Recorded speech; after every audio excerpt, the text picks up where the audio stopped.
Hello dear student, आज हम BCom part first AFM paper second भारतीय बैंकिंग एवं वित्तीय प्रणाली का अध्ययन करेंगे, जिसमें आज का हमारा टॉपिक है बैंकों द्वारा साख निर्माण।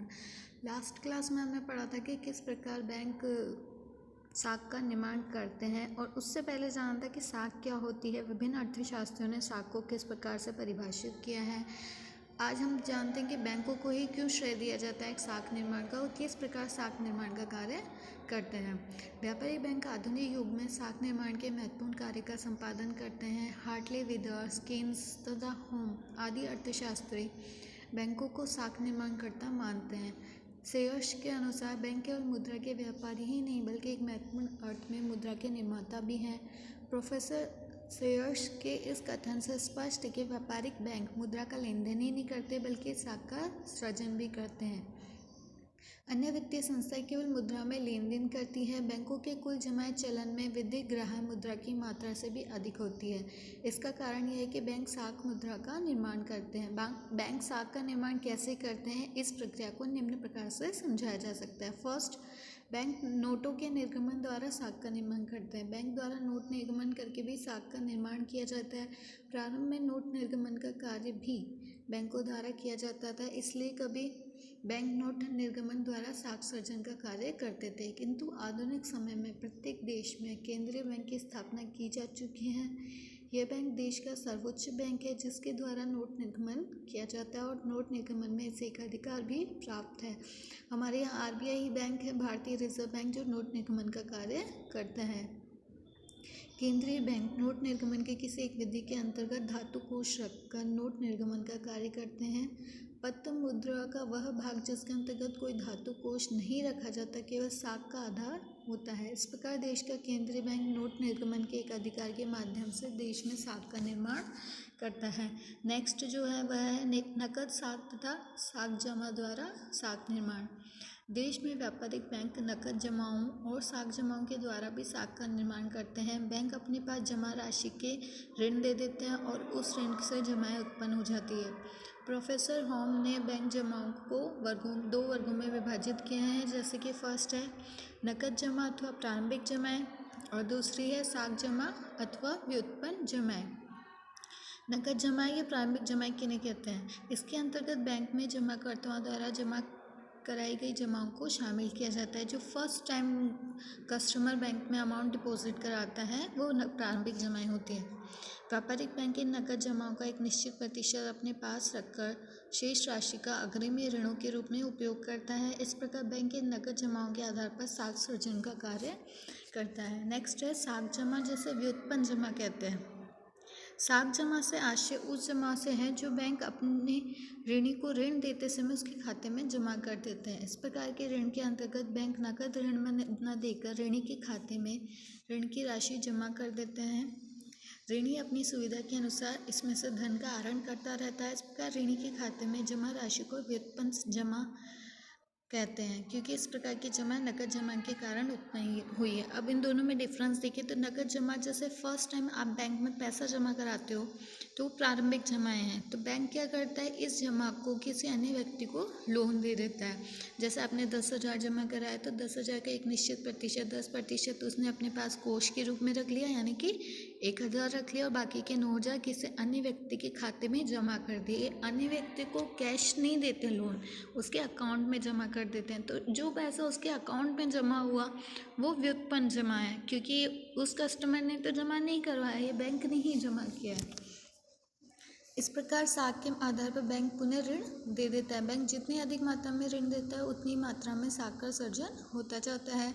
इस प्रकार बैंक में नकद जमाएं ऋण उत्पन्न करती है और ऋण से पुनः जमाएं उत्पन्न होती है। जमाओं से ऋण जन्म लेते हैं। बैंक अपनी नकद जमा या साख जमा का कुछ प्रतिशत अपने पास रखते हैं और शेष राशि का ऋण देने में उपयोग करते हैं। इस प्रकार नकद जमा तथा साख जमा के आधार पर बैंकों द्वारा ऋण देने से एक साख निर्माण की प्रक्रिया निरंतर चलती रहती है। नेक्स्ट है विनिमय बिलों की कटौती द्वारा साख निर्माण। व्यापारिक बैंक प्रतिज्ञा पत्रों, विनिमय बिलों, हुंडियों, प्रतिभूतियों आदि पर कटौती करते हैं। इनका क्रय विक्रय भी करते हैं। इस कार्य से बैंक साख निर्माण का कार्य करते हैं। सामान्यतः विनिमय बिल अनेक व्यक्तियों को हस्तांतरित कर दिए जाते हैं जो नकद भुगतानों की तरह दायित्वों का निपटारा करते हैं। इस प्रकार व्यापारिक बैंक विनिमय बिलों की स्वीकृति एवं कटौती कार्य के माध्यम से भी साख निर्माण का कार्य करते हैं। अब जो व्युत्पन्न जमावदार साख निर्माण बैंक कैसे करते हैं इसको डिटेल में पढ़ते हैं, क्योंकि यही बैंकों का एक महत्वपूर्ण कार्य भी होता है। बैंक केवल जमाएं स्वीकार करने ऋण देने का काम नहीं करते, बैंक इन जमाओं से ऋण किस प्रकार से सृजन करते हैं, किस प्रकार साख का जन्म हो रहा है, इसको अब डिटेल से अध्ययन करते हैं। प्रोफेसर होम ने कहा है कि साख जमाओं से ही साख का निर्माण होता है, इसलिए बैंक जितनी अधिक बार ऋण देंगे उतनी अधिक साख का निर्माण होगा। प्रोफेसर सेयर्स के अनुसार बैंक केवल मुद्रा के व्यापारी नहीं बल्कि मुद्रा के सृजनकर्ता भी होते हैं। प्रोफेसर किन्स ने साख सृजन की प्रक्रिया को स्पष्ट करते हुए कहा कि ऋण जमा की संतान है और जमा ऋण की संतान है। इन कथनों से स्पष्ट है कि बैंक साख का सृजन करते हैं और व्युत्पन्न जमाओं द्वारा अधिक साख का सृजन करते हैं। जब कोई व्यक्ति बैंक में खाता खोलकर अपनी जमाएं रखता है तो वह प्रत्यक्ष जमा कहलाती है, जिसे प्रारंभिक जमाएं भी कहते हैं, अभी जैसा कि हमने पढ़ा था। और जब कोई व्यक्ति बैंक से ऋण लेता है तो बैंक अपनी कुल जमाओं का एक निश्चित प्रतिशत भाग अपने पास रखकर शेष राशि उस व्यक्ति के खाते में जमा कर देता है जो ऋण होता है। इस प्रकार की जमा को व्युत्पन्न जमा कहा जाता है। व्युत्पन्न जमा का कुछ प्रतिशत भाग नकद रखकर बैंक पुनः ऋण दे देता है, इसी प्रकार ऋण के खाते में जमा कर देता है, जो ऋण और जमा दोनों होते हैं। अब साख निर्माण की इस प्रक्रिया को हम उदाहरण के माध्यम से समझ सकते हैं। जैसे कि मान लीजिए राम ने बैंक में 10,000 रुपये जमा करा है, तो बैंक इस राशि का 10% अपने नकद कोष में रखकर शेष राशि ऋण के रूप में दे देता है। तो 10,000 का नकद हो गया, 10% 1,000 रुपये, और उसके पास कितना बचा ऋण? 9,000 रुपये। अब टेबल में देखिए, ऋणी है राम, उसने 10,000 जमा करवाए, तो ऋण के रूप में 10% तो बैंक अपने पास रखता है, तो 10,000 का 1,000 उसने अपने पास रख लिया, और ऋण देने के लिए अब कितनी राशि बाकी है?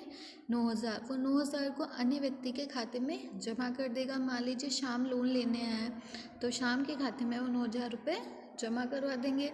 उस 9,000 का वापस से बैंक 10% रख लेते हैं, यानी कि 900 रुपये, और ऋण कितनी राशि का दिया जा सकता है? 8,100 रुपये का। फिर पुनः अगर मोहन लोन लेने आता है, तो शाम के जो 9,000 रुपये जमा थे उसमें से बैंक ने 900 रुपये रख लिए और मोहन को कितना लोन दे दिया? 8,100 रुपये का। अब मोहन को दिए गए लोन में से भी बैंक 10% अपने पास रख सकता है, और जो 90% बचा वो अगले व्यक्ति को लोन दे सकता है, यानी कि सोहन को भी दे सकता है। अब देखिए इसको, उपरोक्त तालिका से स्पष्ट है कि बैंक के पास प्राथमिक नकद जमा केवल 10,000 ही थी, परंतु केवल 3 बार ऋण देकर निक्षेपों में जमा करने से कुल जमा कितनी हो गई? 34,390 रुपये, और ऋणों की मात्रा हो गई 30,951 रुपये। इसके अनुपात में ही जमा व ऋण बढ़ते जाते हैं। देश के सभी बैंक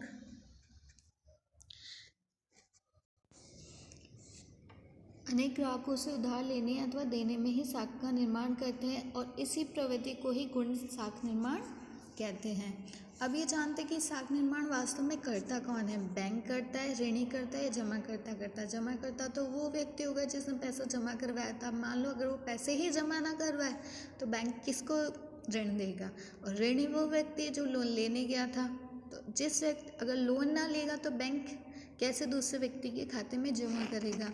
पर इन शॉर्ट देखा जाए तो ऋण जमाकर्ता ने तो सिर्फ पैसा जमा किया और ऋणी ने लिया, पर बैंक एक ऐसा माध्यम बना जो जमाकर्ताओं से पैसे ले भी रहा है और ऋण को दे भी रहा है। तो साख निर्माण का मुख्य कार्य किसने किया? बैंक ने। देखो, सेयर्स के अनुसार बैंक केवल मुद्रा के व्यापारी नहीं, एक महत्वपूर्ण अर्थ में मुद्रा के उत्पादक भी हैं। और किन्स के अनुसार ऋण जमा को जन्म देते हैं और जमा ऋण को जन्म देती है। हार्टले विदर्स के शब्दों में ऋण जमाओं को जन्म देते हैं और इसके निर्माण का श्रेय बैंक को है। इसी प्रकार प्रोफेसर सेलिगमैन के मतानुसार बैंक के अब पहले निक्षेपों में व्यवसाय करते थे, अब वे प्रमुख रूप से साख निक्षेपों में व्यवसाय करते हैं। इन उपयुक्त कथनों से स्पष्ट है कि यद्यपि जमाकर्ता और ऋणी साख निर्माण प्रक्रिया के अभिन्न अंग है, परंतु साख निर्माण की प्रक्रिया बैंक के अभाव में संपन्न नहीं हो सकती है।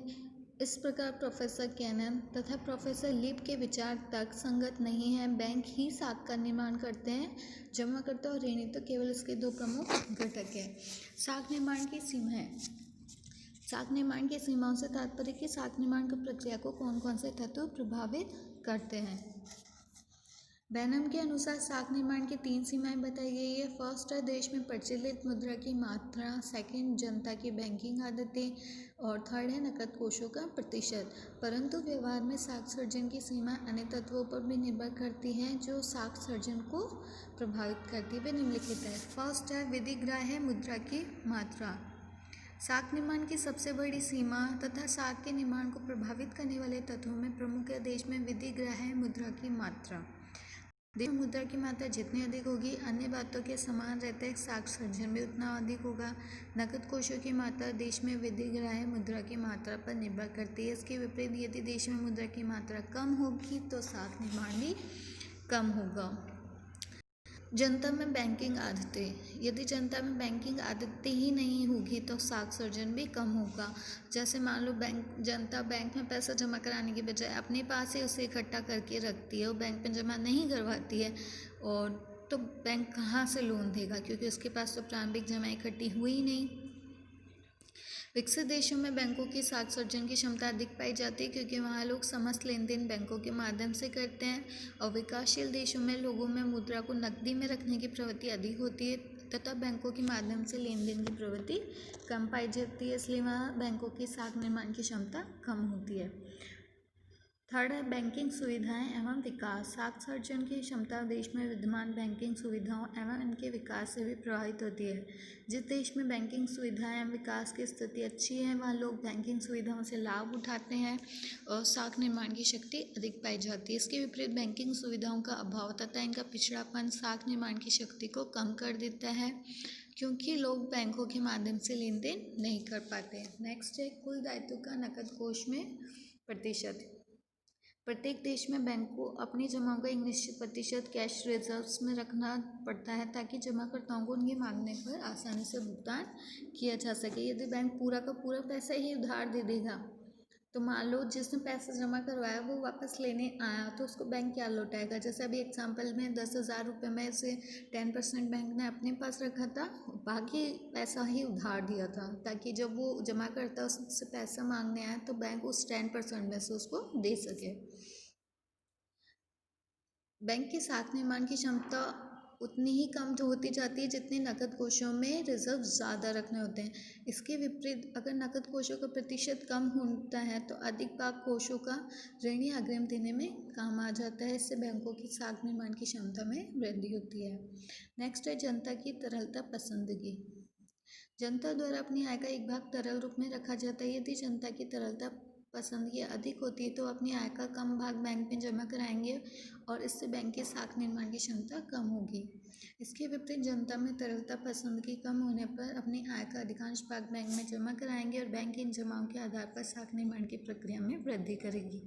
नेक्स्ट है व्यापारिक एवं औद्योगिक विकास। जिस देश में व्यापारिक और औद्योगिक विकास विकसित स्थिति में होता है वहाँ साख की मांग भी अधिक होती है और बैंक की साख निर्माण की क्षमता भी अधिक होती है। इसके विपरीत जहाँ ये विकास कम होता है वहाँ साख के निर्माण की क्षमता कम होती है। नेक्स्ट है केंद्रीय बैंक के पास नकद कोषों का प्रतिशत। प्रत्येक व्यापारिक बैंक को अपनी मांग और समय जमाओं का एक निश्चित प्रतिशत केंद्रीय बैंक के पास रखना पड़ता है। जैसे बैंक कुछ प्रतिशत अपने पास रखता है वैसे ही सभी बैंकों को अपनी टोटल जमाओं का, चाहे वो मांग जमा है या समय जमा है, उसका एक निश्चित प्रतिशत भाग रिजर्व बैंक जो हमारे देश का केंद्रीय बैंक है वहाँ जमा कराना होता है। अतः इस नकद कोष का प्रतिशत जितना अधिक होगा व्यापारिक बैंकों की साख सर्जन की क्षमता उतनी ही कम होगी और इसके विपरीत नकद कोषों का प्रतिशत कम होने पर बैंकों की जमा अधिक होने पर साख निर्माण की स्थिति भी अच्छी होगी। नेक्स्ट है व्यापारिक दशाएं। यदि देश में व्यापार एवं उद्योगों में समृद्धि और उच्च लाभ की दशाएं विद्यमान है तो व्यापार एवं उद्योग को अधिकाधिक धन लगाने की आवश्यकता पड़ेगी। साख विस्तार अधिक होने से तेजी काल की स्थिति उत्पन्न होगी। इसके विपरीत मंदी काल में जहाँ पे व्यापार और उद्योगों में सुस्ती उत्पन्न होती है वहाँ साख निर्माण भी कम होता है। नेक्स्ट है केंद्रीय बैंक की मौद्रिक नीति। आधुनिक बैंकिंग प्रणाली के अंतर्गत प्रत्येक देश में केंद्रीय बैंक द्वारा मौद्रिक नीति का निर्धारण किया जाता है। केंद्रीय बैंक के नियमन नियंत्रण दिशा निर्देशों के अनुसार ही साख का विस्तार व संकुचन किया जाता है। यदि सस्ती मौद्रिक नीति अपनाई जाती है तो साख का विस्तार होगा और महंगी मुद्रा नीति अपनाने पर साख का संकुचन होगा और बैंकों की साख सर्जन की क्षमता भी कम होगी। नेक्स्ट है मौद्रिक प्रणाली। यदि देश में मौद्रिक प्रणाली का संचालन सफलतापूर्वक और कुशलतापूर्वक किया जाता है तो साख निर्माण की क्षमता अधिक होगी और इसके विपरीत मौद्रिक प्रणाली अस्त व्यस्त होने पर बैंकों के साख निर्माण की क्षमता कम होगी। नेक्स्ट है राजनीतिक दशाएं। यदि देश में राजनीतिक स्थिरता है, कानून की व्यवस्था है, आर्थिक क्रियाएं में वृद्धि होती है तो साख की मांग बढ़ेगी, साख निर्माण की क्षमता बढ़ेगी। दूसरी ओर यदि राजनीतिक अस्थिरता है, दंगे फसाद उथल पुथल है तो कम होगी। नेक्स्ट है सट्टेकारी एवं मनोवैज्ञानिक प्रवृत्तियाँ। यदि देश में सट्टेकारी को प्रोत्साहन मिल रहा है तो साख का प्रसार होगा। इसके विपरीत सट्टेकारी प्रवृत्ति नहीं होने, निराशा का वातावरण होने से साख में कमी होगी। नेक्स्ट है प्रतिभूतियों की श्रेष्ठता। यदि ऋण लेने वाला व्यक्ति संस्था ऋण लेते समय बैंकों की अच्छी श्रेणी की प्रतिभूतियाँ देने की स्थिति में है तो उन्हें अधिक और आसानी से ऋण मिल जाता है, इससे साख की मात्रा में वृद्धि होती है। इसके विपरीत ऋण के बदले अच्छी प्रतिभूतियाँ नहीं है तो साख सर्जन की बैंकों की क्षमता कम होने से साख का प्रसार भी कम होगा। नेक्स्ट है अंतर्राष्ट्रीय ऋणों की मात्रा। जब देश में उद्योग एवं व्यापार के विकास के लिए विदेशी ऋण लिए जाते हैं तो इससे अंतर्राष्ट्रीय ऋणों की मात्रा में भी वृद्धि होती है, बैंकों के द्वारा साख का सृजन भी अधिक होता है। इसके विपरीत अंतर्राष्ट्रीय ऋणों की मात्रा कम होने पर साख निर्माण की मात्रा भी कम हो जाती है। नेक्स्ट है व्यापारिक लाभ। जब व्यापारियों और उद्योगपतियों को अधिक लाभ की मात्रा प्राप्त होती है तो ऊंची ब्याज दर देकर भी अधिक ऋणों की मांग करते हैं, इससे साख निर्माण अधिक होता है। इसके विपरीत व्यापारिक लाभ कम होने पर ऋण कम लिए जाएंगे और व्यापारिक बैंकों द्वारा साख सर्जन कम किया जाएगा।